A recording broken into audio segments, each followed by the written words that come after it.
大家好，小伙今天要维修一个曲轴，这是一个单缸发动机曲轴。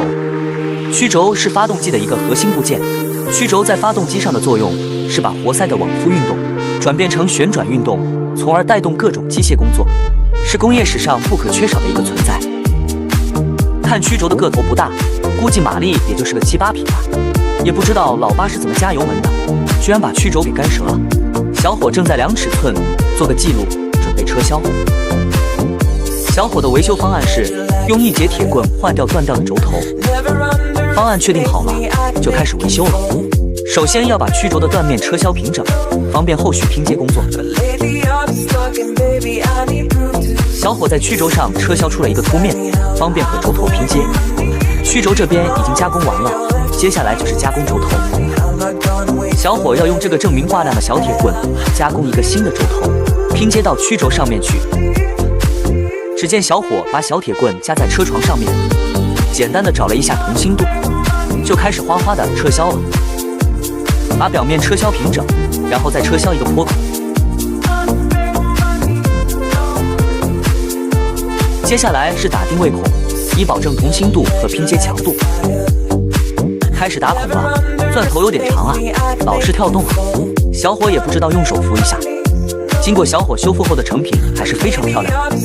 让我们接着往下看，看小伙是怎么维修的。定位孔打好了，接下来翻个面继续车销。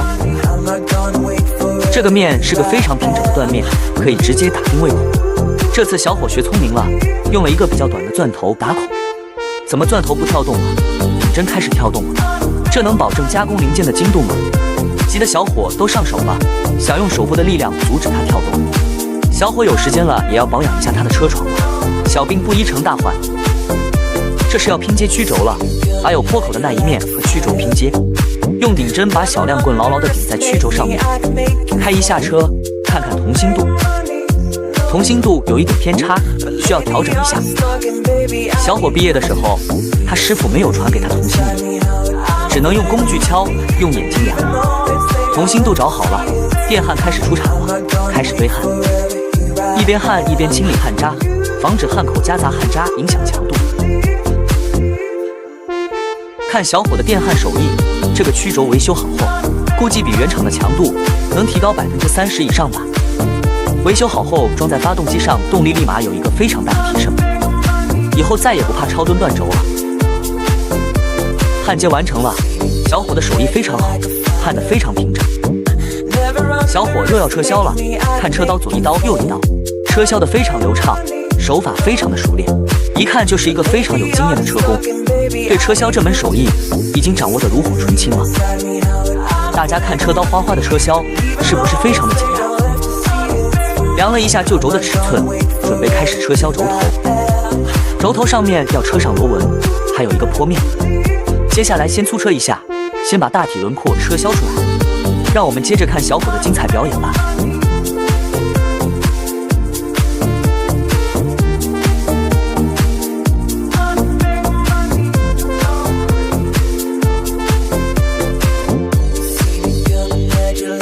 拿出旧件来比了一下尺寸，发现还需要精车一下，才能达到想要的精度。这边要车一个坡面，坡面上好像是安装飞轮的地方。坡面车好了，接下来就是车销螺纹了。小伙真是艺高人胆大，车螺纹也不涂抹记号，直接挂上车螺纹的档，就哗哗的来车。经过小伙反复几次的车销，螺纹就车销好了。拿个锉刀打磨一下毛刺，让螺纹更加的顺滑工整。顺便把安装轴头的位置也打磨一下，整根轴都打磨一下。小伙真是的仔细人，还要用细砂纸抛光一下。打磨抛光好了，小伙就拿了一个轴承安装一下，测试一下尺寸。经过测试，尺寸把握得非常到位。又找来了一个螺母，测试了一下螺纹车销的怎么样。经过测试，螺纹也是非常的丝滑。我以为到现在就算维修完了，谁知道小伙又把曲轴夹在了刀架上面。他这是又要干什么呢？只见小伙拿来了一个钻头夹，夹在了卡盘上面。这是要给曲轴打个孔，这里打孔干什么？我们还是看看小伙想做什么吧。只见小伙对准了曲轴，就是一顿车削啊，还是车了一个长方形的。此时此刻，我才恍然大悟，原来是车削一个键槽，这个键槽就是固定飞轮的。看来小伙也没有专门车削键槽的专用工具啊。小伙这个创意真不错，用车床就轻轻松松把键槽给车削出来了。